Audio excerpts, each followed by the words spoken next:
Hi friends, मैं doctor Sushma Chaudhary. आज के ब्लॉग में हम बात करेंगे ओरल कैंसर्स के ऊपर।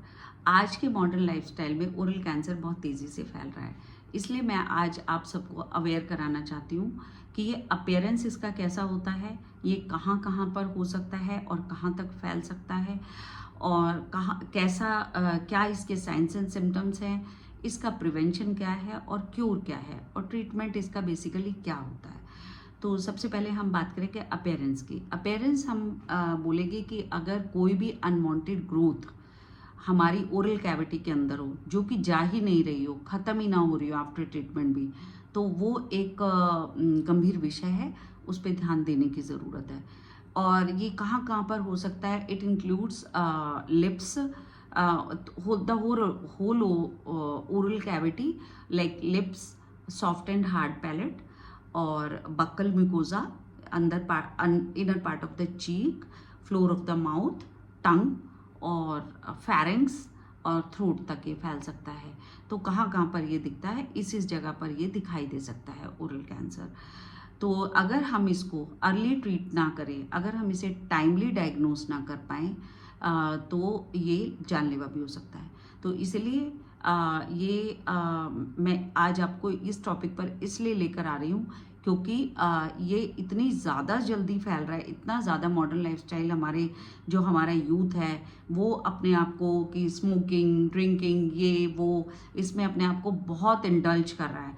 तो वो एक इतना खतरनाक साबित हो सकता है। तो आज की जनरेशन को इस बात से सीख लेनी चाहिए, क्योंकि हमारा हेल्थ डिपार्टमेंट, हमारी जो गवर्नमेंट है, वो सब अवेयरनेस के इतने प्रोग्राम्स चलाती हैं इसके ऊपर। तो हमारे यूथ को इसमें अवेयर होने की बहुत ज़रूरत है। अगर हमारा यूथ अवेयर रहेगा तो ये चीज़ें हमें हार्म नहीं कर पाएंगी।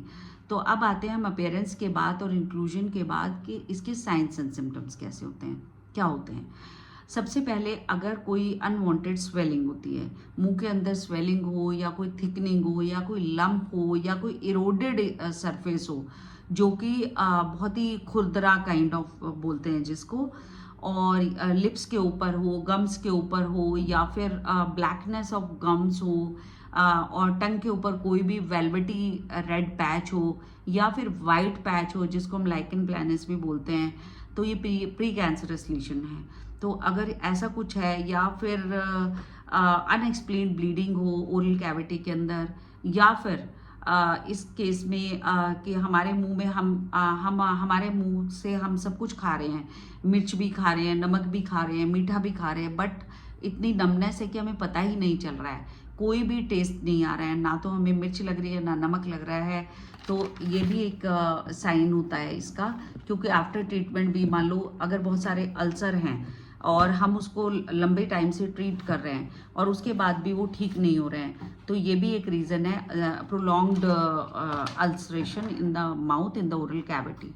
और या फिर डिफ़िकल्टी इन ब्रीदिंग हो रहा हो, या फिर हेडेक है, सीवियर हेडेक है जो कि दवा लेने से भी ठीक ना हो रहा हो, सोर थ्रोट है लंबे टाइम से, और होर्सनेस ऑफ वॉइस है। होर्सनेस ऑफ वॉइस मीन्स मोटी आवाज़ हो जाती है, चेंज ऑफ वॉइस हो जाता है, या फिर किसी किसी के ईयर पेन हो रहा है, और स्वेलिंग ऑफ लाइक गम्स वगैरह, टंग है, ओरल कैविटी में कहीं भी स्वेलिंग आपको दिख रही है, या फिर अनवांटेड वेट लॉस हो रहा है आपका, या फिर कोई भी लाइक आपको स्वेलोइंग में भी प्रॉब्लम आ रही है, पानी पीने में प्रॉब्लम आ रही है, या फिर पेन हो रहा है, मतलब कि ठीक ही नहीं हो रहा आपका पेन, है ना, दवा लेने के बाद भी। तो ये हमारे साइंस एंड सिम्टम्स है। अगर आपको इनमें से कोई भी साइंस एंड सिम्टम दिखाई देता है तो आप तुरंत अपने डेंटिस्ट के पास विजिट करें। और इसके रिस्क फैक्टर्स क्या क्या है? रिस्क फैक्टर्स अगर हम अवॉइड कर लेंगे तो हमें ओरल कैंसर होने का खतरा नहीं रहेगा। और आज के दौर में ये मेंस में ज़्यादा है as compare to women's.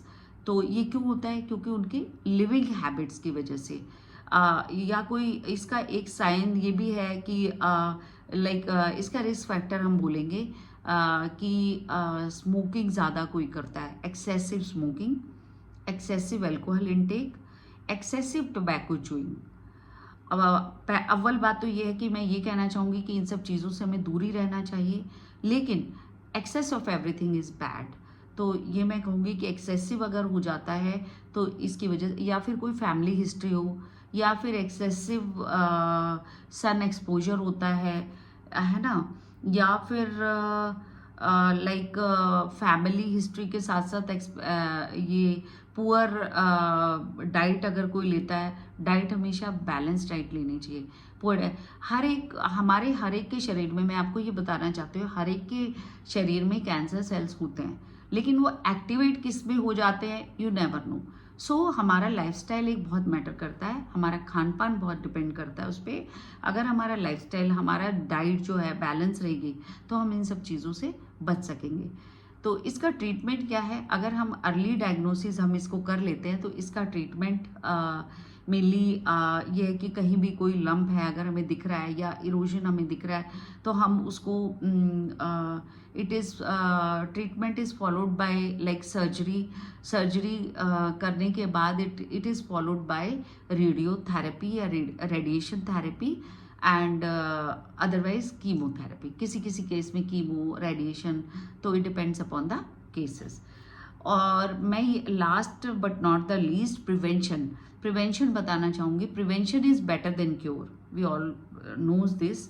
So prevention है कि मैं तो यही बोलना चाहूँगी कि आप स्मोकिंग ना करें, स्मोकिंग अवॉइड करें, टबैको च्यूइंग से बचें, एल्कोहल इंटेक से बचें, अपनी बैलेंस डाइट लें, बैलेंस डाइट पे फोकस करें, अपनी दिनचर्या में योगा और प्राणायाम को ज़रूर स्पेस दें। अपने डे की शुरुआत योगा प्राणायाम से करेंगे तो आपके अंदर इंटरनल हीलिंग की भी फीलिंग आएगी और एक्सटर्नली भी आप हील हो जाओगे। और आपका जो है ओरल कैंसर में क्या है कि आपको सेल्फ एग्जामिनेशन पे बहुत ध्यान देना है। सेल्फ एग्जामिनेशन मतलब अपनी ओरल कैविटी को आप सेल्फ एग्जामिन करें। अगर आपको जो मैंने साइंस एंड सिम्टम बताएं इनमें से ज़रा सा भी आपको लगे, ये सॉफ्ट एंड हार्ड पैलेट पे, टंग के ऊपर मैं दोबारा बता रही हूँ, फेरिंग्स में, साइनसिस में, या फिर फ्लोर ऑफ माउथ में, बकल म्यूकोजा में, कहीं पे लिप पे, चीक पे, कहीं भी इंटरनल ओरल कैविटी में कहीं भी आपको लगे कि आपको अनवांटेड पैचेस दिखाई दे रहे हैं, आपका सोरनेस ठीक नहीं हो रही है, आपके माउथ अल्सर्स ठीक नहीं हो रहे लंबे टाइम से after getting treatments and all, तो आपको सेल्फ असेसमेंट करके, सेल्फ एग्जामिन करके तुरंत अपने डेंटिस्ट के पास जाए। And last but not the least, मैं ये भी आपको सजेस्ट करना चाहूँगी कि आपके जो आजकल हमारे गवर्नमेंट के द्वारा बहुत अच्छी फैसिलिटीज़ हमारे गवर्नमेंट सेक्टर्स में है, तो आपको मैं ये नहीं कहूँगी कि आप कहीं भी प्राइवेट में या महंगी जगह पर जाकर ट्रीट कराएं। आप साल में 2 बार आफ्टर एवरी 6 मंथ्स अपने डेंटिस्ट के पास विजिट करें, रेगुलरली विजिट करें। इससे क्या होगा, आपका जो भी चीज़ें अगर मान लो कोई अनवांटेड चीज़ें आपके साथ हो रही हो और आपको पता ना चल रहा हो तो dentist can make it out and आपको पहले से पहले ही वो आगाह कर सकते हैं ताकि आप अर्ली डायग्नोसिस लेके और टाइमली आप ट्रीटमेंट ले सकते हैं, जिससे कि आपका लाइफ थ्रेटनिंग नहीं होगी ये डिजीज़। तो ओरल कैंसर से बचे। मैं अपने यूथ को लास्टली अवेयर करना चाहूँगी कि आप अपनी दिनचर्या की शुरुआत योगा एंड प्राणायाम से करें। योगा से हम लोग internally and externally both fit रह सकते हैं और हम अपनी जो भी हमारी मतलब बीमारियां हैं लाइफ में, बीमारियां जो भी हमें ये योगा प्राणायाम जो रेगुलरली आपका जो वर्कआउट है आधा घंटे से लेके 40 मिनट तक आप अपने शरीर को ज़रूर दें, अपने लिए ज़रूर टाइम निकालें, पर्सनल अपना टाइम रखें जिसमें कि आप अपने ऊपर टाइम दे सकें ताकि अपने आप को हील कर सकें, अपनी मेडिटेशन कर सकें और अपने आप को स्ट्रॉन्ग बना सकें, जिससे कि आप हेल्दी रहेंगे।